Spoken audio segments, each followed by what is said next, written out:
Shrimad home remedies में आपका स्वागत है।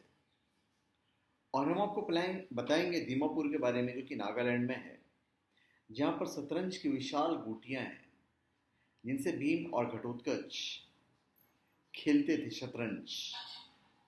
आज हम आपको एक ऐसी जगह की यात्रा के बारे में बताएंगे जहाँ पर महाभारत काल की विरासत आज भी पर्यटकों को बहुत आकर्षित करती है। ये जगह है भारत के पूर्वांचल में स्थित राज्य नागालैंड का एक शहर दीमापुर, जिसको कभी हिडिंबापुर के नाम से जाना जाता था। इस जगह महाभारत काल में हिडिंब राक्षस और उसकी बहन हिडिंबा रहा करते थे। यहीं पर हिडिंबा ने भीम से विवाह कर लिया था। यहाँ बहुलता में रहने वाले डिमाश जनजाति खुद को भीम की पत्नी हिडिंबा का वंशज मानती है।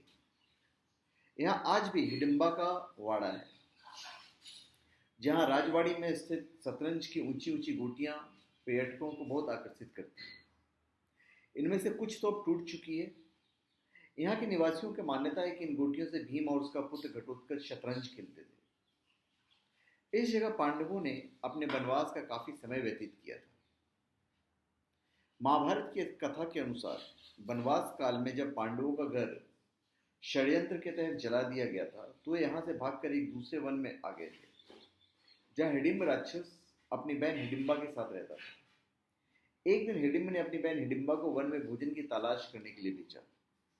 वन में हिडिंबा को भीम दिखा, जो कि अपने सोए हुए परिवार की रक्षा के लिए पहरा दे रहा था। हिडिंबा को भीम पसंद आ जाता है और वो उससे प्रेम करने लगती है। इस कारण वो उन सबको जीवित छोड़कर वापस आ जाती है। लेकिन यह बात उसके भाई हिडिंब को पसंद नहीं आती है और वो पांडवों पर हमला कर देता है। अभी लड़ाई होती है और लड़ाई में हिडिंब भीम के हाथों मारा जाता है। हिडिंब के मरने पर वे लोग वहां से प्रस्थान की तैयारी करने लगे, पर हिडिंबा पांडवों की माता कुंती के चरणों में गिरकर प्रार्थना करने लगती है और कहती है, हे माते, मैंने आपके पुत्र भीम को अपने पति के रूप में स्वीकार कर लिया है। आप लोग मुझे कृपा करके स्वीकार कर लीजिए।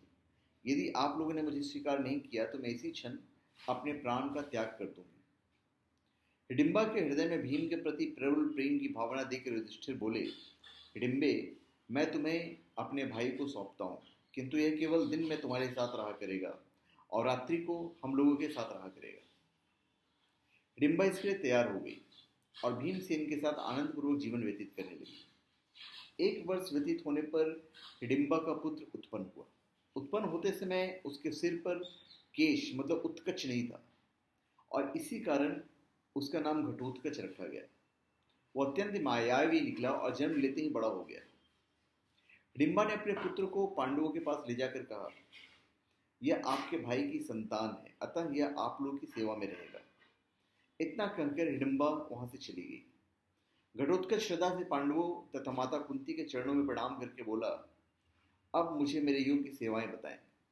उसकी बात सुनकर कुंती बोली, तू मेरे वंश का सबसे बड़ा पौत्र है, समय आने पर तुम्हारी सेवा अवश्य ली जाएगी।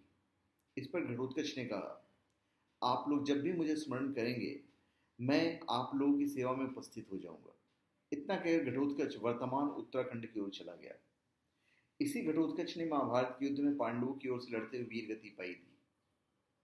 हिडिंब का शहर दीमापुर प्राकृतिक रूप से बहुत खूबसूरत होने के साथ साथ एक ऐतिहासिक शहर भी है। दीमापुर नाम का एक और अर्थ भी निकाला जाता है। ये 3 शब्दों दी, माँ और पूर से मिलकर बना है। कचारी भाषा के अनुसार दी का अर्थ होता है नदी, माँ का अर्थ होता है महान और पूर का अर्थ होता है शहर।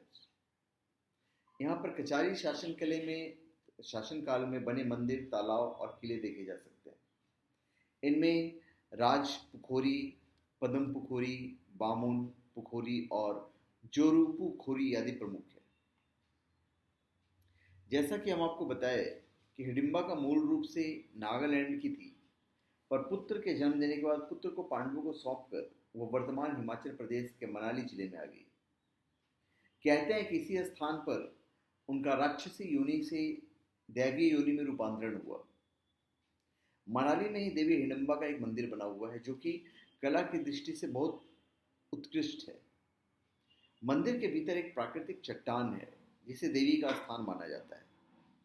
इसी चट्टान पर देवी हिडिंबा के पैरों के निशान चिन्ह मौजूद हैं।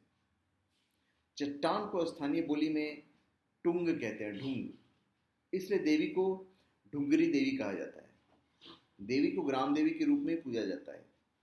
इस चट्टान के ऊपरी लकड़ी के मंदिर का निर्माण 1553 में किया गया था। तो धन्यवाद। आप हमारे चैनल पर सब्सक्राइब करें और अपने कमेंट दीजिए। धन्यवाद।